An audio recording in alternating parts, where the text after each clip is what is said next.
오늘 하나님 말씀은 레위기 19장 2절 보겠습니다. 레위기 19장 2절 같이 한번 읽어보죠. 너는 이스라엘 자손의 온 회중에게 말하여이르라. 너희는 거룩하라. 이는 나 여호와 너희 하나님이 거룩함이니라. 아멘. 오늘 말씀은 레위기를 총 정리를 할 것인데요. 레위기를 우리가 읽을 때 어떻게 봐야 하냐면 그냥 보면 너무 딱딱하고 재미가 없잖아요. 그래서 성령께서 역사하셔서 한 권의 책으로 66권이지만 한 권의 책으로 한 주제로 쓰여져 있다는 것을 기억해야 합니다. 그러면 창세기를 우리가 볼 때 하나님 나라 백성을 만드는 이야기가 창세기의 이야기입니다. 그리고 출애굽기는 그 백성들을 출애굽시켜서 하나님 나라의 법을 주잖아요. 그래서 하나님 나라의 법 만들기, 이게 출애굽기입니다. 그리고 레위기에 와서는 하나님 나라 백성들의 거룩함이 무엇인지 거룩을 가르쳐 주는 책입니다. 그리고 민수기에 가서는 하나님 나라 백성들을 훈련하는 이야기입니다. 신명기는 하나님 나라 백성들에게 새 언약의 말씀을 선포하는 것입니다. 그리고 여호수아에 가서 하나님 나라의 땅을 만드는 이야기가 전체적으로 흘러가서 하나님 나라라는 주제로 성경은 이어져 있습니다. 그러므로 우리가 오늘 레위기를 정리를 할 터인데요. 레위기가 바로 그 하나님 나라에서 하나님 나라의 백성과 또 하나님 나라의 주권인 말씀과 또 하나님 나라의 땅을 하나님께서 어떻게 이루어 가시는지를 보면서 이제 그 가운데 중심에 있는 하나님 나라의 백성의 거룩을 하나님께서 어떻게 만들어 가시는지 또 어떻게 요구하시는지 우리의 거룩이 어떻게 만들어지는지에 대한 이야기입니다. 그러면 우리가 오늘 레위기 전체 주제를 보면서 한번 말씀을 같이 나눠보고자 합니다. 그러면 우리가 오늘날 레위기를 보면서 우리는 무엇을 적용할 수 있을까요? 의식에 대한 내용이 처음과 마지막에 이렇게 나오고 또 의식은 제사법에 대한 것이 의식에 대한 거예요. 마지막에 나오는 의식은 절기에 대한 내용이에요. 그렇게 앞뒤로 구성이 되어 있고 그 다음 내용이 제사장에 대한 내용입니다. 그리고 뒷부분은 제사장의 자격에 대한 내용이 나오고요. 세 번째 부분 정결법이 나오는데 어떻게 정결을 유지할 수 있는지에 대한 내용이 나오고 뒷부분은 일반 백성들이 지켜야 할 도덕적인 정결에 대한 내용이 나옵니다. 그래서 16장, 17장을 중심으로 이렇게 대칭을 이루게 되어 있는데요. 중심과 핵심을 말하기 위한 이 대칭법을 사용해서 중심에 대한 내용이 뭘로 들어있냐면 도덕적인 것이 아니라 하나님께서 말씀하신 대속죄일, 대속죄일은 1년에 한 번 대제사장이 지성소에 들어갈 수 있는 날, 이 날이 대속죄일이라고 하거든요. 이 날이 가장 중심에 위치해 있습니다. 왜 그러냐? 대속죄일에 그동안 지은 모든 죄를 한 번에 씻는 날이 대속죄일입니다. 이것이 레위기에서 가장 강조하고 있는 내용이죠. 그러므로 이것을 우리는 무엇을 가리키는 내용일까요? 대속죄일의 이 이야기는 결국 이것은 예수님이 장차 대제사장으로 오셔서 참된 희생물로 오셔서 그때가 되면 대속죄일처럼 모든 죄를 한 번에 씻어주시는 날이 온다는 것을 말씀하고 있는 것입니다. 이게 레위기의 가장 중심에 있는 대속죄일의 의미입니다. 그래서 대속죄일 날 대제사장이 지성소에 들어가서 모든 이스라엘 죄를 기억나지 않고 혹시 회개하지 않은 죄까지 모든 죄를 씻는 날, 이렇게 한 번에 씻어버릴 수 있는 날이 대속죄일인데 이것이 상징하는 것은 예수님께서 대제사장으로 오셔서 예수님께서 참된 희생제물로 한 번에 씻어버리는 날이라 그 날이 올 것이다. 그 때가 올 것이라는 것을 말씀해 주고 있습니다. 그리고 1장부터 7장까지 내용은 제사에 대한 내용이 나옵니다. 그 제사의 종류가 5가지가 나온다고 했습니다. 번제, 소제, 화목제, 속죄제, 속건제, 이렇게 5가지가 나오는데 우리가 이러한 5가지 제사의 내용이 무엇을 상징하느냐? 그것이 바로 우리들의 그 죄를 감당하신 예수님을 드러내는 5가지 제사라는 것입니다. 그러면 오늘날 우리는 우리들에게 무엇을 적용할 수 있을까요? 또 1장부터 7장까지의 내용과 6장부터 7장까지 제사장은 어떻게 해야 하는가, 이렇게 이야기를 드릴 수가 있는데, 5가지 제사를 저희들이 전번 주에 한번 생각을 했잖아요.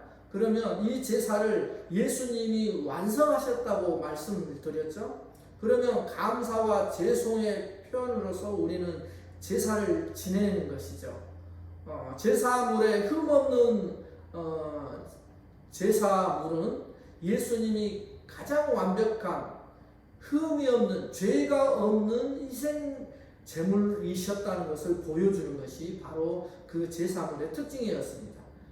그래서 또 제사 드리는 이 물이, 제사물이 암양보다 순양을 더 가치가 있게 이렇게 생각을 해서 제사물을 드리죠. 그래서 양보다는 소가 더 가치가 있다는 것은 어떻게 말씀을 하시는 거냐면, 히브리서에서 예수님이 단번에 희생 제물이 되어서 예수님이 가장 좋은 가치가 있다는 것을 표현하기 위해서 암컷보다는 수컷의 제물을, 그리고 점점 제물의 가치가 비둘기에서 양으로, 양에서 소로 이렇게 가치의 변화가 드러나는 것처럼, 가장 가치 있는 것이 무엇이냐 했을 때 가장 가치 있는 것이 뭐겠어요?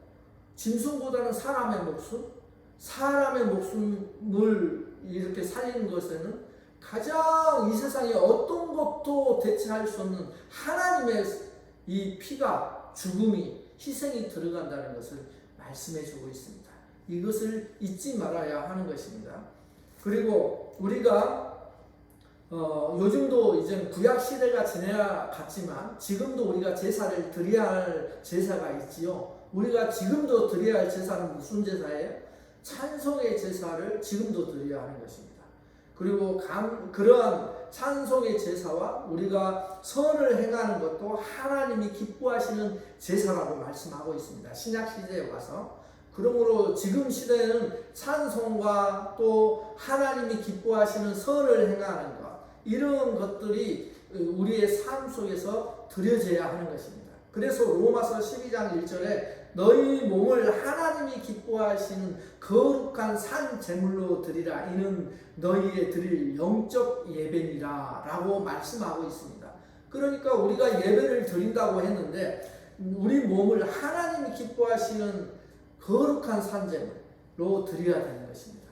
그러니까 거룩한 산 제물이라는 것은, 거룩이라는 것은 구별됐다는 거잖아요. 그러니까 세상의 뜻대로 살아가는 것이 아니라 하나님 말씀을 붙잡고 하나님 말씀을 가지고 살아가는 그러한 삶을 살아가면서 무엇을 해야 된다고요?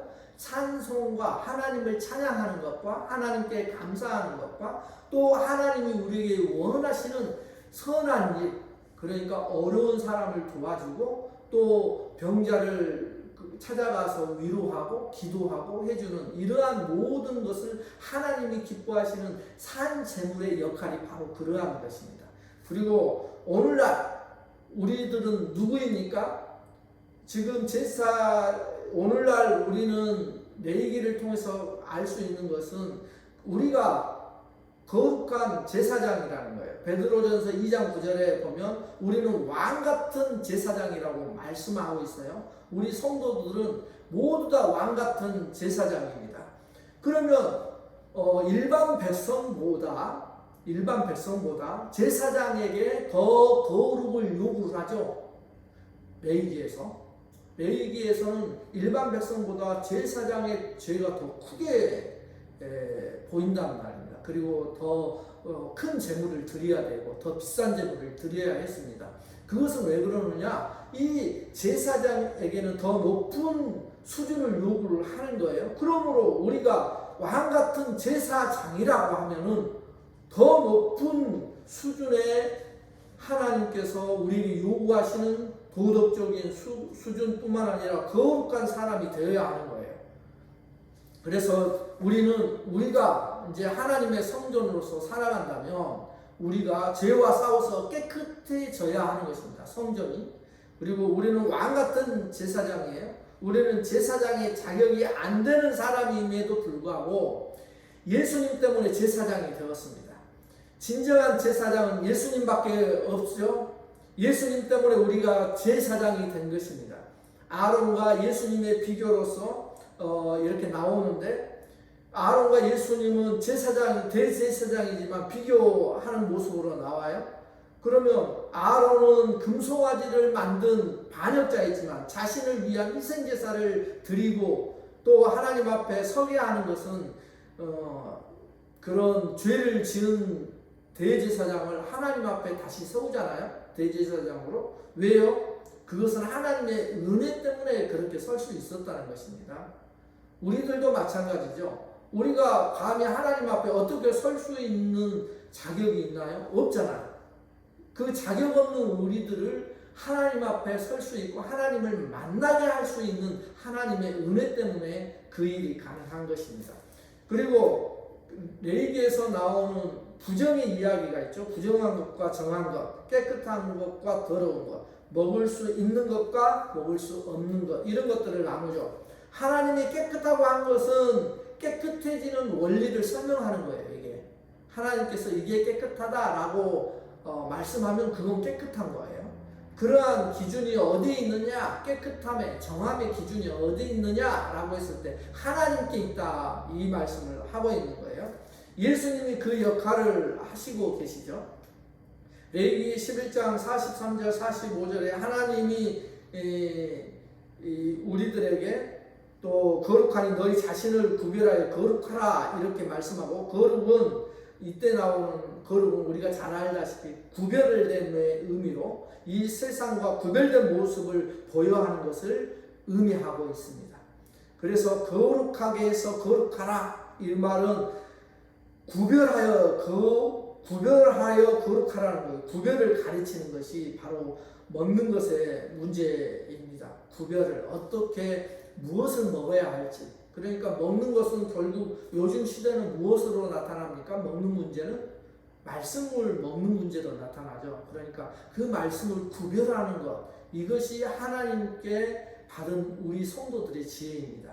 그래서 세상 사람들은 하나님의 말씀을 먹지 못할 것으로 생각하지만 우리 성도들은 하나님의 말씀을 먹어야 할 것으로 생각하잖아요. 그러한 구별이 이 레위기에서 나와 있습니다. 그리고 하나님께서 구하시는 성막을 정결하게 하라고 말씀했죠. 그리고 대속죄일은 죄를 용서해 주시는 날로서 이야기를 했습니다. 이게 16장 17장의 중심적인 내용이라고 했습니다. 제사의 방법대로 사는 것이 힘들죠. 자기도 모르는 사이에 실은 우리 자신들은 부정해질 수 있어요. 죄를 지을 수 있어요. 그래서 부정한 자가 앉았던 자리에는 다른 사람이 앉으면 부정하게 된다는 그 레위기법이 있어요. 부지 중에 죄인됨을 의미하는 것이죠. 자기도 알지 못하는 때에 죄에 빠지게 되는 이러한 이야기를 하기도 하죠. 이것을 말씀하는 것입니다. 유대인의 정결법이 여기에서 이제 출발이 된 거예요. 모든 사람이 깨끗할 수 없다는 것을 의미하고 있습니다. 하나님께서 그래서 이 이야기는 깨끗게 하실 것을 기대하고 있는 거예요. 하나님께서 깨끗하게 해주실 그날을 기대를 하게 하는 거예요. 그래서 그 하나님께서 예수님 이미 그렇게 깨끗하게 하심을 보여주려고 이렇게 그 말씀을 하신 것이고, 내 노력이 아닌 하나님의 은혜임을 말씀하신 겁니다. 레위기 16장에서 더러워진 성소를 깨끗하게 하라는 것은 우리가 더러워지면 하나님의 성소가 더러워지기 때문에 그렇게 하시는 것이라고 말씀하고 있습니다. 그러면 오늘날 우리가 죄를 지으면 우리의 몸이 같이 더러워진다는 것을 생각을 해야 됩니다. 그래서 우리의 몸이 성소이기 때문에, 우리의 몸이 성전이기 때문에 그래요. 하나님이 우리 가운데 계시기 때문에 우리 몸은 깨끗한 성전으로 관리가 되어야 됩니다. 그래서 우리가 죄를 지을 때 우리 몸이 더러워진다고 말씀하고 있는 것입니다. 예수 그리스도의 몸이, 우리의 성전이 더러워지면 되겠습니까? 안 되겠죠. 그래서 우리는 항상 죄를 멀리하고 죄와 싸우는 일을 해야 한다는 것을 말씀하는 것입니다. 예수님의 도우심으로 그 일을 해낼 수 있습니다. 성령님의 도우심으로. 17장에서는 무엇을 강조하냐면 피를 먹지 말라, 이것을 강조했죠. 성막 밖에서 동물을 함부로 잡지 말라, 피를 먹지 말라, 이런 것들은 피는 생명이기 때문에 그렇다고 이야기를 했습니다. 그런데 신약에 와서는 피를 먹으라고 이야기를 하죠. 예수 그리스도의 피를 먹으라고 이야기를 합니다. 구약과 신약의 차이점이죠. 왜 그러느냐 하면 예수님의 피가 생명이기 때문에 마시라고 한 것입니다. 피를 먹음으로 그 생명이 나에게 들어옴을 표현하죠. 피를 먹었다는 것은 그 피가 내 몸 속으로 들어오는 거잖아요. 그래서 이 말은 하나됨을 의미하는 것입니다. 예수님이 나와 하나가 되었다는 것. 그래서 내가 예수 그리스도를 믿으면 예수 그리스도 안에 내가 들어가게 되고, 예수님도 내 안에 들어와서 나와 한 몸을 이루어서 마치 신랑 신부가 한 몸을 이루듯이 그러한 생활을 우리가 살아갈 수 있게 하나님께서 요구하시고 그렇게 해주시겠다는 것을 이야기를 하고 있습니다. 이러한 정결법의 핵심은 너희는 다른 민족들과는 다르다는 것이에요. 세상 사람들과는 다르다는 것입니다. 부정과 정함으로 구별되었다는 것을 보여주는 것처럼 너희는 구별되었다는 것을 말씀하고 있습니다. 그러면 오늘날에도 이것을 우리들에게 적용할 수 있을까요?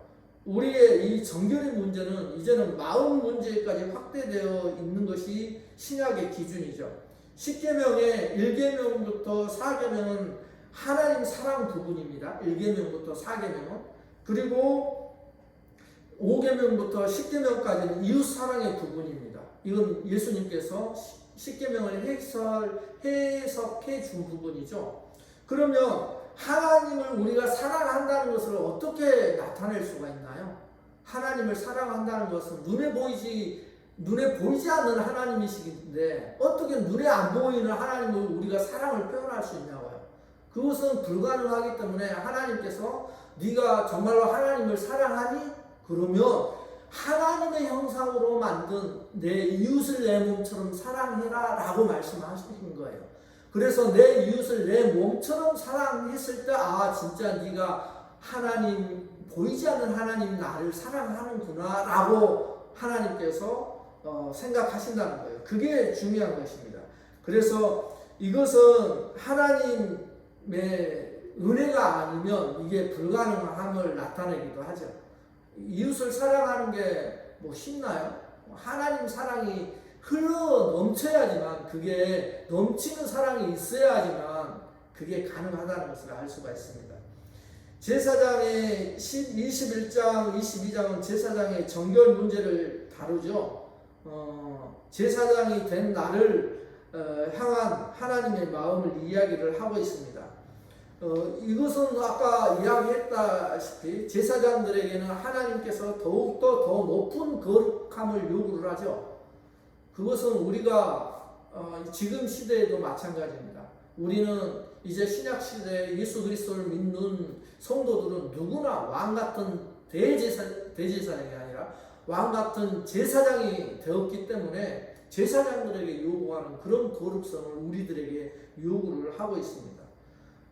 그리고 이제 의식법인 절기 부분이 23장, 25장까지 나옵니다. 그러면 여기에서 7절기가 나오죠. 6월절은 우리가 잘 알다시피 예수 그리스도의 피로 죄 씻음 받은 것을 상징을 하죠. 어린 양의 피를 바름으로써. 그리고 무교절은 6월절 다음부터 7일 동안 누룩이 없는 빵을 먹는 날로서 우리의 죄를 제거하는 날을 의미합니다. 이것은 무엇을 의미하느냐? 죄와 싸워야 한다는 것입니다. 이게 그리고 초실절은 첫 열매를 드리는 날로 예수님이 첫 번째 열매로 하나님께 드려짐을 의미하죠. 또한 밭의 기퉁에 있는 곡식을 추수해서 바치는 날로 이제 본격적으로 추수를 시작한다는 의미입니다. 예수님이 바로 그 부활의 열매가 되심을 의미합니다. 이것은 이제 밭의 부활에, 지금 밭의 추수가 시작된 것처럼 부활의 추수가 일어날 것을 의미합니다. 예수님의 부활을 따라 이제 모든 성도들도, 잠자는 모든 성도들도 부활이 반드시 있을 것이라는 것을 의미하죠.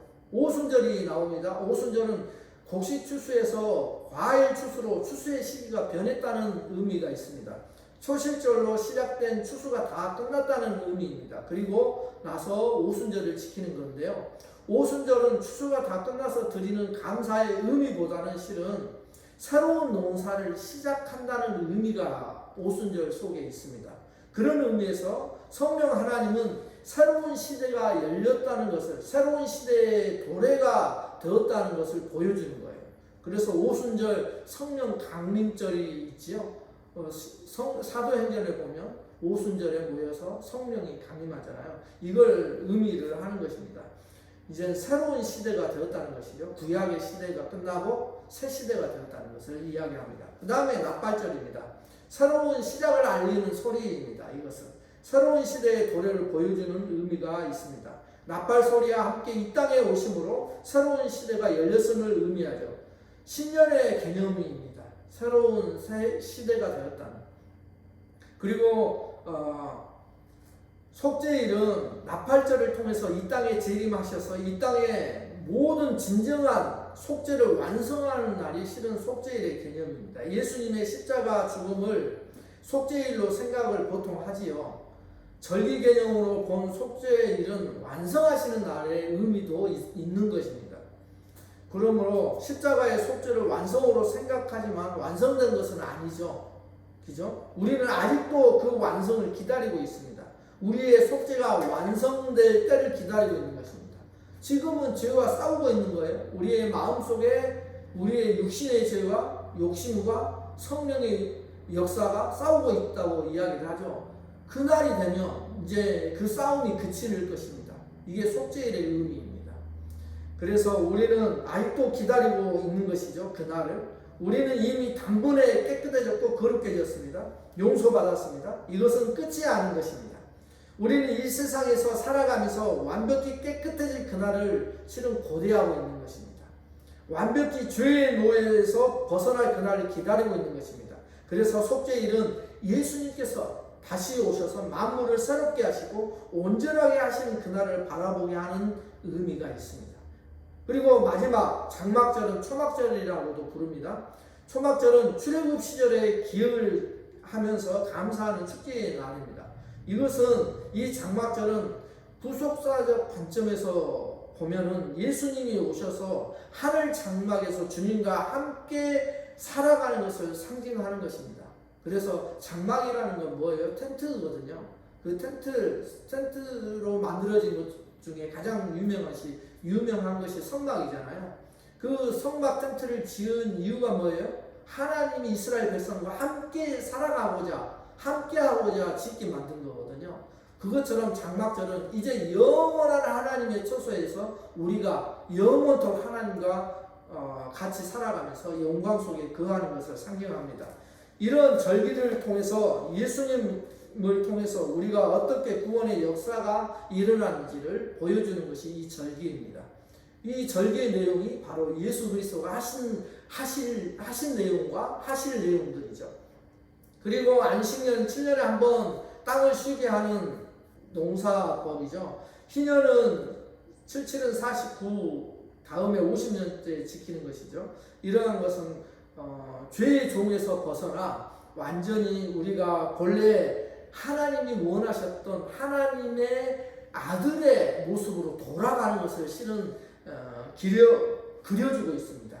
이 땅이 심판과 저주로 신음하고 있는데 이제는 여기에서 하나님께서 원래 원하셨던 그 창조로, 새 창조로 돌아갈 것을 통해서 하나님이 원하시는 그 완성의 하나님 나라를 이루실 것을 말씀하고 있는 것입니다.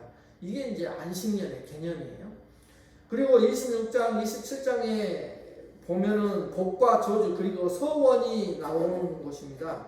이 복과 저주를 보면은 성경에 보면 축복보다는 저주가 7배의 저주, 7배의 저주를 더하는 이야기, 이런 것들이 나옵니다. 이러한 것은 심판의 완전성을 의미합니다. 하나님께서 심판을 하실 때 7배의 심판을 하시는 이유는 계시록에서도 마찬가지인데요. 계시록이 그 7개 7이라는 숫자를 사용해서 심판의 개념이 계속 이어지거든요. 또 대적, 나팔인가요? 이 심판을 통해서 보여주고자 하는 것이 완전한 심판을 이야기를 하는 것입니다. 이 완전한 심판과 그런 심판을 통해서 하나님의 심판의 철저함을 나타내고 있어요. 그 말은 죄를 완전히 무너뜨린다는 거예요. 심판 중에서도 또 말씀하시는 게 있죠. 그러한 심판 중에서도 우리가 회개하고 돌아오면 하나님이 회복해 주시겠다는 이 말씀이 항상 심판 말씀 중에 나옵니다. 그래서 심판 중에 하나님의 긍휼을 베푸시는 모습을 자주 보여주죠. 예수님과 연관해서 생각하면 예수님께서 형벌을 받으심으로써 충분한 형벌이고 영원한 죄 사함을 예수님이 받으심으로써 우리에게 그러한 이제 영원한 생명과 또 하나님의 그런 저주를 예수님이 대신 받으심으로써 우리는 그거에서 해방되는 것을 가르쳐 주고 있습니다. 70년 포로 생활이 충분한 형벌이 아니었어요. 이스라엘에게는 영원토록 받아야 될 형벌이 있었죠.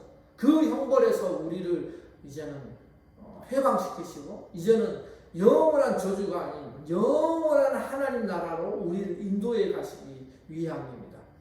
하나님은 서원을 레위기 마지막 장에 넣어놨어요. 서원 아시죠? 자기들이 하나님께 하나님 나를 이렇게 해주시면 제가 이렇게 하겠습니다. 하나님께 드리는 약속이에요. 이 서원을 왜 마지막 장에 해놨느냐? 서원을 철저히 지키라고 말씀하시는 이유가 무엇인가? 그것은 하나님은 한 번 약속한 것은 반드시 지키신다. 이것 때문에 그러는 거예요. 하나님이 그냥 인간이 아니시니 사람이 아니시니 뭐 이런 허언을 하지 않으신다고 말씀을 하십니다. 하나님의 약속은 반드시 지키시는 하나님이십니다. 아브라함에게 했던, 아담에게 했던, 그리고 그의 자녀들에게 했던, 다윗에게 했던 이 하나님의 약속들 때문에 실은 예수 그리스도가 이 땅에 오셨고 또 예수 그리스도로 인해서 하나님의 그 약속들 때문에 우리가 이스라엘 백성이 아닌 우리도 하나님의 자녀로서 하나님의 족보에 다 들어갈 수 있었다는 것을 기억하라는 것입니다. 이것이 하나님이 우리에게 주시는 소원에 대한 이야기의 내용입니다. 반드시 약속한 것은 지킨다. 하나님의 언약의 신실성, 이것을 말씀하기 위한 것입니다.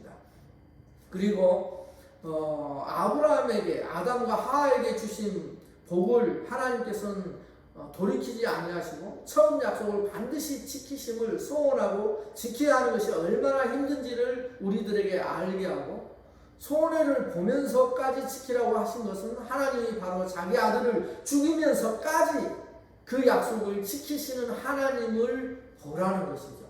이것이 레위기 속에 들어있는 하나님의 귀중한 약속들입니다. 우리가 레위기를 보면서 우리가 하나님의 백성으로서 이제는 성전된 사람으로서, 성전된 성도로서 우리가 이 땅을 살아가야 하는데, 우리가 어떻게 살아가는 것이 하나님이 원하시는 삶인가, 또 그 레위기에서 말하는 거룩한 삶은 무엇인가, 이것을 레위기를 통해서 다시 한번 깨닫고 정말로 하나님의 백성으로서 왕같은 제사장으로 우리를 부르신 하나님의 그 응답에 모두 다 하나님께 찬양드리며 감사드리며 하나님의 거룩한 그 삶에 동참하시면서 하나님 나라의 백성으로 승리하시고 이 땅에 하나님의 거룩함을 많이 전파하는 우리 모두가 되시기를 주 예수 그리스도 이름으로 축원합니다. 아멘. 다 같이 기도하겠습니다. 살아계신 하나님 아버지 감사합니다. 우리가 하나님